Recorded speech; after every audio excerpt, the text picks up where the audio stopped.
السلام علیکم ورحمۃ اللہ وبرکاتہ۔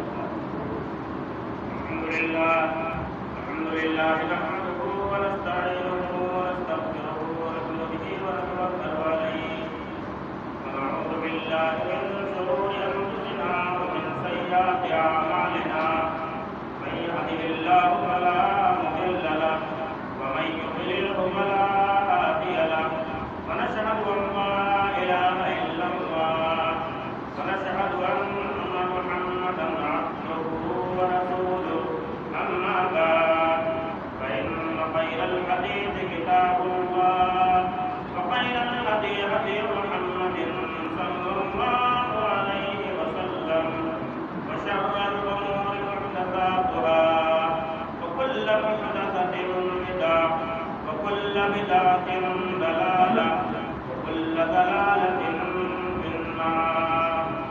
أعوذ بالله من الشيطان الرجيم بسم الله الرحمن الرحيم والقرآن المجيد فعجبوا أن جاءهم منذر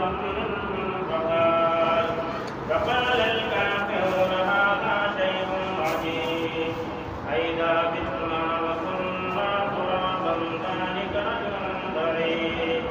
قد علمنا ما تنقص الأرض منهم وعندنا كتاب حفيظ بل كذبوا بالحق لما جاءهم فهم في أمر مريض أفلم ينظروا إلى السماء فوقهم كيف بنيناها وزيناها وما لها من فروج والأرض مددناها وألقينا فيها رواسي وأنبتنا فيها من كل زوج بهيج تبصرة وذكرى لكل عبد منيب ونزلنا من السماء ماء مباركا فأنبتنا به جنات وحب الحصيد والنخل باسقات لها طلع نضيد رزقا للعباد وأحيينا به بلدة ميتا كذلك الخروج كذبت قبلهم قوم نوح وأصحاب الرس وثمود وعاد وفرعون وإخوان لوط وأصحاب الأيكة وقوم تبع كل كذب الرسل فحق وعيد أفأعينا بالخلق الأول بل هم في لبس من خلق جديد بارك الله لنا ولكم في القرآن العظيم ونفعنا وإياكم بالآيات والذكر الحكيم إنه تعالى جواد كريم لكم رؤوف رحيم۔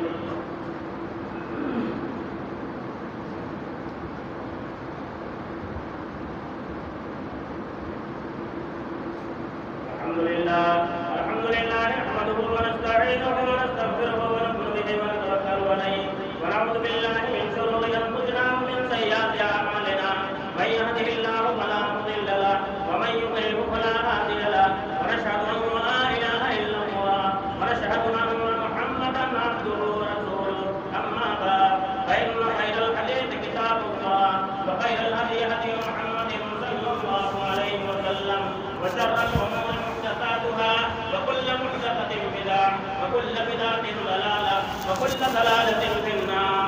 أعوذ بالله من الشيطان الرجيم بسم الله الرحمن الرحيم إن الذين قالوا ربنا الله ثم استقاموا تتنزل عليهم الملائكة ألا تخافوا ولا تحزنوا وأبشروا بالجنة التي كنتم توعدون۔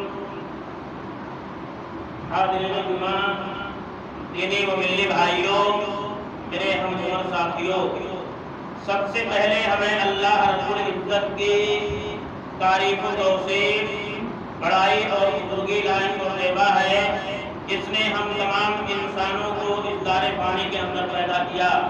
بعد درود و سلام نازل ہو تمام انبیاء و رسول پر، خصوصیت کے ساتھ ہمارے آخری نبی جناب محمد الرسول اللہ صلی اللہ علیہ وسلم پر۔ میرے محترم بھائیوں، آج کے اس خطبہ جمعہ کے اندر آپ حضرات کے سامنے قرآن مجید کی چند آیتیں ہم نے پڑھی ہیں۔ اس اعتبار سے آج کے اس خطبہ جمعہ کی جو ہیڈنگ اور سرخی ہے وہ ہے اسلام کے اندر استقامت کی کیا فضیلت اور اس کی اہمیت ہے۔ دعا کروں گا کہ اللہ رب العزت سب سے پہلے مجھے حق بات سننے، سمجھنے اور اس پر عمل کرنے کی توفیق عنایت بخشے۔ اس کے بعد جملہ سامعین کو بھی سننے کے ساتھ ساتھ سمجھنے اور اس پر عمل کرنے کی توفیق عنایت بخشے۔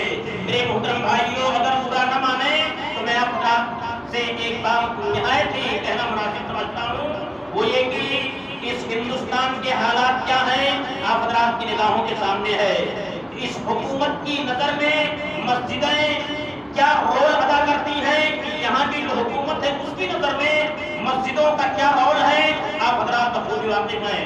بطور ادب و احترام احتیاط کے طور پر آپ حضرات سے میں گزارش کروں گا کہ آپ حضرات ماسک ضرور لگا کے بیٹھیں۔ میرے محترم بھائیوں، اللہ تبارک و تعالیٰ قرآن مجید میں ارشاد فرما رہا ہے کہ ان الذین قالوا ربنا اللہ، یقیناً جس نے کہا کہ ہمارا رب اللہ ہے، ثم استقاموا، پھر وہ اس پر اٹل رہے، جمے رہے، تتنزل علیہم الملائکہ، تو ایسے لوگوں پر اللہ تبارک و تعالیٰ کی طرف سے فرشتوں کا نزول ہوتا ہے۔ تتنزل علیہم الملائکہ، اور فرشتے جب نازل ہوتے ہیں تو خوشخبری کیا دیتے، اللہ تخافوا ولا تحزنوا، کہ تمہیں غم اور رنجیدہ ہونے کی ضرورت نہیں ہے۔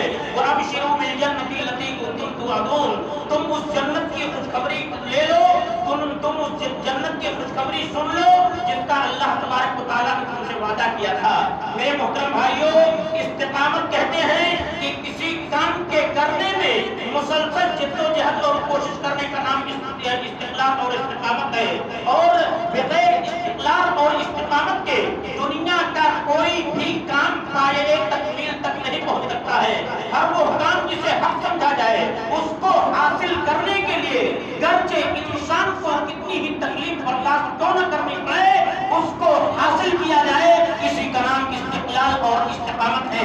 میرے محترم بھائیوں، جب قرآن مجید کا آپ بنظر خیر مطالعہ کریں گے تو اللہ تبارک و تعالیٰ کی کتاب یعنی قرآن مجید کے اندر اس استقامت کی بڑی ہی اہمیت اور اس کی فضیلت ذکر کی گئی ہے۔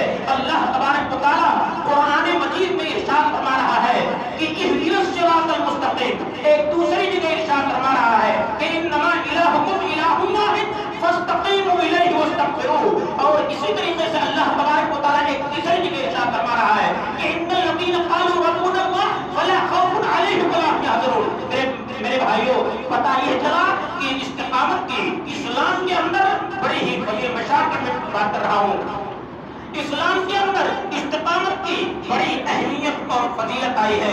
میرے محترم بھائیوں، ایک شخص نبی اکرم صلی اللہ علیہ وسلم کی خدمت میں حاضر ہوتا ہے اور عرض کرتا ہے کہ اے نبی محترم صلی اللہ علیہ وسلم، مجھے کوئی ایسا کام بتائیں جس پر میں اٹل رہوں، جمے رہوں۔ نبی اکرم صلی اللہ علیہ وسلم نے ارشاد فرمایا قل آمنت باللہ ثم استقم، تم کہو کہ میں اللہ پر ایمان لایا، پھر اس پر اٹل رہو، ڈٹے رہو، جمے رہو۔ میرے محترم بھائیوں، آج ہم اور آپ یہ سمجھتے ہیں کہ نماز پڑھ لیں، روزہ رکھ لیں اور چھوٹی موٹی نیکیاں کر لیں، جنت آسانی سے مل جائے گی۔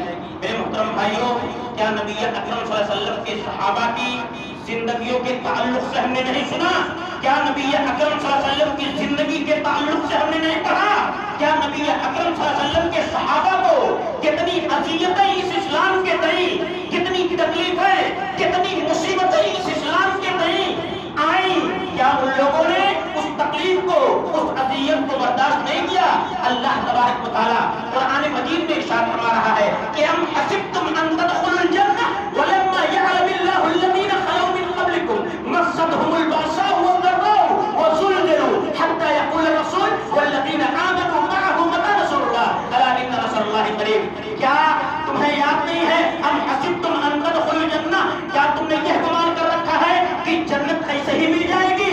کیا تمہیں معلوم نہیں کہ نبی اکرم صلی اللہ علیہ وسلم کے صحابہ کو اذیتیں دی گئی، تکلیفیں دی گئی، ان کے جسم کو جھنجھوڑا گیا، لیکن نبی اکرم صلی اللہ علیہ وسلم کے صحابہ کو اللہ تبارک و تعالیٰ کی ذات پر یقین تھا، کامل یقین تھا، اور انہوں نے اس چیز کو برداشت کیا۔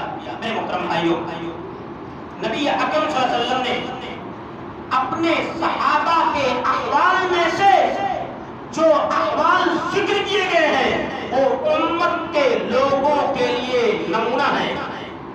ایک مرتبہ خباب بن ارط رضی اللہ تعالیٰ عنہ نے نبی اکرم صلی اللہ علیہ وسلم سے اپنی مصیبتوں کا ذکر کر کے کہا کہ نبی محترم صلی اللہ علیہ وسلم میرے لیے دعا کر دیجیے۔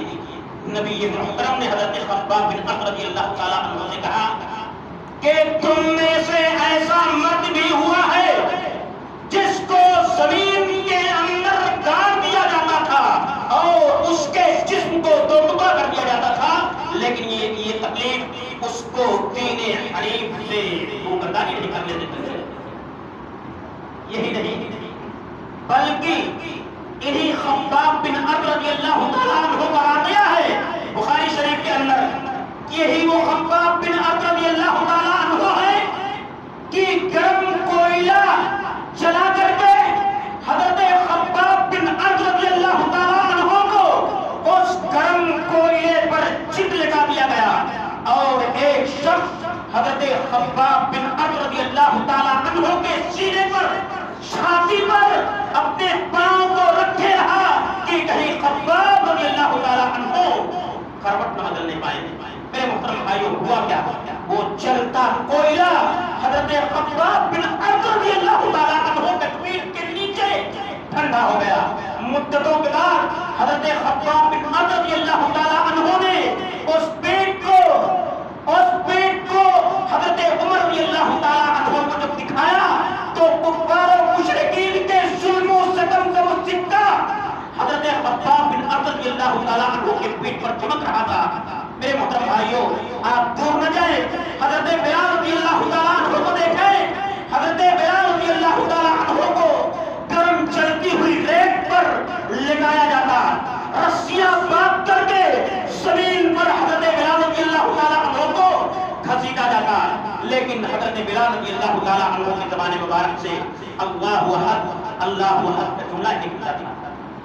میرے محترم بھائیوں، نبی اکرم صلی اللہ علیہ وسلم کا وہ جملہ جو آپ نے اپنے چچا کے جواب میں کہا تھا، آپ نے کہا تھا کہ اگر یہ کفار و مشرکین میرے ایک ہاتھ میں چاند اور دوسرے ہاتھ میں سورج رکھتے تب بھی میں اس دین محمدی سے باز نہیں آؤں گا۔ میرے محترم بھائیوں، ہوا کیا؟ نبی اکرم صلی اللہ علیہ وسلم کا یہی استقلال اور استقامت نبوت جیسے عہدے پر تشریف کیا۔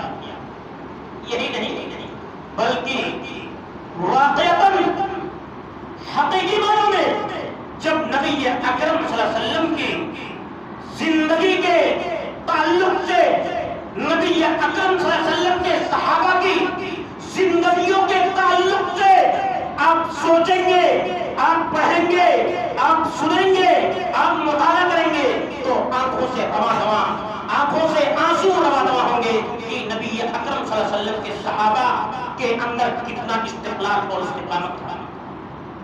حضرت عبداللہ بن حذافہ رضی اللہ تعالیٰ عنہ صحابی رسول، رومی کافروں نے انہیں قید کر لیا، بادشاہ کے پاس پہنچا دیا۔ بادشاہ نے کہا کہ تم نصرانیت قبول کر لو، میں تمہیں اپنے راج پاٹ میں شریک لے لیتا ہوں اور اپنی بیٹی سے تمہارا نکاح کرا دوں گا۔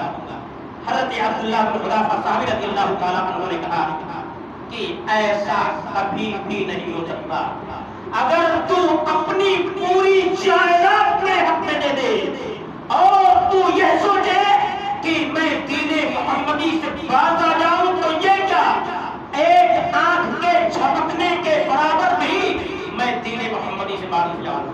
بادشاہ نے حضرت عبداللہ بن حذافہ صحابی رضی اللہ تعالیٰ عنہ کو کہا تب تجھے قتل کر دیا جائے گا۔ عبداللہ بن حذافہ رضی اللہ تعالیٰ عنہ نے کہا کہ بادشاہ تجھے اختیار ہے تو قتل کرے یا نہ کرے، لیکن میں دین محمدی سے باز نہیں آؤں گا۔ عبداللہ بن حذافہ رضی اللہ تعالیٰ عنہ کو سولی پر چڑھا دیا گیا۔ سولی پر چڑھا دیا گیا، بادشاہ کے حکم سے تیر اندازوں نے عبداللہ بن حذافہ رضی اللہ تعالیٰ عنہ کیا اور بار بار عبداللہ بن حذافہ رضی اللہ تعالیٰ عنہ سے کہا جاتا کہ بھی نصرانیت قبول کرو آزاد کر دیا جائے گا، عبداللہ بن حذافہ رضی اللہ تعالیٰ عنہ کہتے جاتے تھے کہ یہ ناممکن ہے۔ میرے محترم بھائیو، ہوا کیا؟ عبداللہ بن حذافہ رضی اللہ تعالیٰ عنہ کو سولی سے نیچے اتارا گیا۔ بادشاہ نے جلادوں کو حکم دیا کہ پیتل کی بنی ہوئی دیگ خود دبا کر لائی جائے۔ پیتل کی بنی ہوئی دیگ دبا کر لائی جاتی ہے۔ بادشاہ نے ایک مسلمان کو اس پیتل کی بنی ہوئی دیگ کے اندر ڈالنے کا حکم دیا۔ اس مسلمان انسان کو اس پیتل کی بنی ہوئی دیگ جو آگوں سے بھرپور تھی اس کے اندر ڈال دیا گیا۔ وہ مسلمان شخص چرمڑا کر رہ گیا، ہڈیاں چمکنے لگی۔ حضرت عبداللہ بن حذافہ رضی اللہ تعالیٰ عنہ اس منظر کو سامنے دیکھ رہے ہیں۔ بادشاہ نے کہا کہ عبداللہ بن حذافہ رضی اللہ تعالیٰ عنہ ابھی بھی بات مان لو، میری سلطنت میں شریک ہو جاؤ، نصرانیت قبول کر لو، ورنہ تمہیں بھی اس آگ کی بنی ہوئی پیتل کی دیگ میں ڈالا جائے گا۔ عبداللہ بن حذافہ رضی اللہ تعالیٰ عنہ نے کہا کہ ناممکن۔ آخرکار بادشاہ نے عبداللہ بن حذافہ رضی اللہ تعالیٰ عنہ کو اس پیتل کی بنی ہوئی دیگ میں ڈالنے کے لیے چرخے پر لے جایا گیا۔ عبداللہ بن حذافہ رضی اللہ تعالیٰ عنہ کو جب اس پیتل کی بنی ہوئی دیگ میں ڈالے جانے کے لیے چرخے پر لے جایا جاتا ہے تو عبداللہ بن حذافہ رضی اللہ تعالیٰ عنہ کے آنکھوں سے آنسو رواں ہوتے ہیں۔ بادشاہ دیکھتا ہے، اپنے آدمیوں کو حکم دیتا ہے کہ عبداللہ بن حذافہ رضی اللہ تعالیٰ عنہ کو بلاؤ، شاید اب بھی میری بات مان لے اور اب بھی میرا داماد بن جائے۔ عبداللہ بن حذافہ رضی اللہ تعالیٰ عنہ کو پھر بادشاہ کے سامنے پیش کیا گیا۔ حالانکہ اس بادشاہ کی سوچ پہ فائدہ نکلی۔ عبداللہ بن حذافہ رضی اللہ تعالیٰ عنہ کے آنکھوں سے آنسو صرف اس لیے نکلے تھے کہ آج اللہ تعالیٰ نے میرے جسم کے اندر ایک جان دی ہے، اگر میرے رونے کے اندر ایک جان اللہ تعالیٰ دیے ہوتا تو ساری جان کو میں اللہ تعالیٰ کے راستے میں قربان کر دیتا۔ اس لیے میں رو رہا ہوا کیا؟ عبداللہ بن حذافہ رضی اللہ تعالیٰ عنہ کو کئی دنوں تک جیل خانے کے اندر رکھا۔ عبداللہ بن حذافہ رضی اللہ تعالیٰ عنہ کو بھوک لگی تھی، بھوک سے کانپ رہے تھے۔ عبداللہ بن حذافہ رضی اللہ تعالیٰ عنہ کے سامنے خنزیر کا گوشت اور شراب لایا گیا، لیکن عبداللہ بن حذافہ رضی اللہ تعالیٰ عنہ نے ایسی صورت میں اس چیز کو کھانا پسند نہیں کیا۔ بادشاہ نے نہ کھانے کی مجھے دریافت کی۔ عبداللہ بن حذافہ رضی اللہ تعالیٰ عنہ نے کیا جواب دیا؟ جواب یہ دیا تھا کہ اے بادشاہ، ایسی حالت میں میرے لیے یہ چیز تو مباح ہو گئی ہے، جائز تو ہو گئی ہے، لیکن میں تجھ جیسے دشمن کو اپنے بارے میں پڑھنے کا موقع نہیں دینا چاہتا ہوں۔ پھر بادشاہ نے کہا کہ عبداللہ بن حذافہ رضی اللہ تعالیٰ عنہ، تم سے آخری میری درخواست ہے، اس کو مان لو، میں تمہیں اور تمہارے تمام ساتھیوں کو جیل سے رہا کر دوں گا۔ عبداللہ بن حذافہ رضی اللہ تعالیٰ عنہ نے کہا کیا درخواست ہے؟ بادشاہ نے کہا کہ میرے سر کا بوسہ لو، میں تمہیں اور تمہارے تمام ساتھیوں کو آزاد کر دوں گا۔ عبداللہ بن حذافہ رضی اللہ تعالیٰ عنہ نے اس درخواست کو منظور کر کے عبداللہ بن حذافہ رضی اللہ تعالیٰ عنہ نے اس بادشاہ کا بوسہ لیا۔ جب حضرت عبداللہ بن حذافہ رضی اللہ تعالیٰ عنہ حضرت عمر رضی اللہ تعالیٰ عنہ کی خدمت میں حاضر ہوتے ہیں تو حضرت عمر رضی اللہ تعالیٰ عنہ نے کہا کہ ہر مسلمان پر یہ حق ہے کہ عبداللہ بن حذافہ رضی اللہ تعالیٰ عنہ کے سر کا بوسہ لو اور اس کی ابتدا میں کرتا۔ کہنے کا مطلب یہ ہے کہ عبداللہ بن حذافہ رضی اللہ تعالیٰ عنہ کو یہ جو اذیتیں اور تکلیفیں دی گئی اسٹیپ بائی اسٹیپ، جرم کیا تھا؟ جرم یہ تھا کہ اسلام کے ماننے والے تھے۔ جرم کیا تھا؟ دین محمد کو ماننے والے تھے۔ جرم کیا تھا؟ اسلام کے مطابق زندگی گزارنے والے تھے. جرم کیا تھا؟ اسلام کی اشاعت اور اس کی تبلیغ کر رہے تھے. اس کے جرم میں عبداللہ بن حذافہ رضی اللہ تعالیٰ عنہ کو یہ تکلیفیں اور مصیبتیں دی گئیں، لیکن وہ استقلال اور استقامت رہے دین اسلام پر، جمے رہے، اٹل اٹل. میرے محترم بھائیوں، واقعات نبی اکرم صلی اللہ علیہ وسلم کے صحابہ کے کتاب و سنت کے اندر بھرے پڑے ہیں. ضرورت اس بات کی ہے کہ ایک مسلمان ہونے کے ناطے، نبی کا امتی ہونے کے ناطے اسلام کے تئیں کتنی ہی مصیبت اور تکلیف ہم کو کیوں نہ اٹھانی پڑے، ہمیں وہاں آمنا اور صدقہ دینا ہے. اسلام کے تئیں اگر ہمیں جان بھی دینی پڑے تو اپنی جان کو اللہ تبارک و تعالیٰ کے لیے اور اسی طریقے سے اسلام کی اشاعت کے لیے قربان کر دو. انشاءاللہ تعالیٰ یہی قربانی کل قیامت کے دن ہمارے لیے کام آئے گی، اور یہی قربانی کل انشاءاللہ تعالیٰ ہمیں جنت میں لے جانے کا ذریعہ اور سبب بنے گی. دعا کروں گا کہ اللہ تبارک و تعالیٰ ہمیں دین پر اٹل رہنے اور جمے رہنے کی ہم تمام مسلمانوں سے توفیق عطا فرمائے. اللہ تبارک و تعالیٰ ہمیں مسجدوں سے لگاؤ رکھنے کی توفیق عطا فرمائے. اللہ تبارک و تعالیٰ ہمیں 5 وقتہ پابندی وقت کے ساتھ نماز پڑھنے والا بنائے. اللہ تبارک و تعالیٰ ہمیں دوسروں کی عزت کو داغدار نہ کرنے کی توفیق عطا فرمائے. اللہ تبارک و تعالیٰ ہمیں دوسروں کی کمی اور اس کے نقص پر پردہ پوشی کرنے کی اللہ تبارک و تعالیٰ ہم سب کو توفیق عطا فرمائے. آمین. وآخر دعوانا الحمدللہ رب العالمین. ان اللہ وملائکته یصلون علی النبی یا ایھا الذین آمنوا صلوا علیہ وسلموا تسلیما. اللهم صل علی محمد وعلى آل محمد كما صليت على إبراهيم وعلى آل إبراهيم إنك حميد مجيد. اللهم بارك على محمد وعلى آل محمد كما باركت على إبراهيم وعلى آل إبراهيم إنك حميد مجيد. إن الله يأمر بالعدل والإحسان وإيتاء ذي القربى وينهى عن الفحشاء والمنكر والبغي يعظكم لعلكم تذكرون. اذكروا الله يذكركم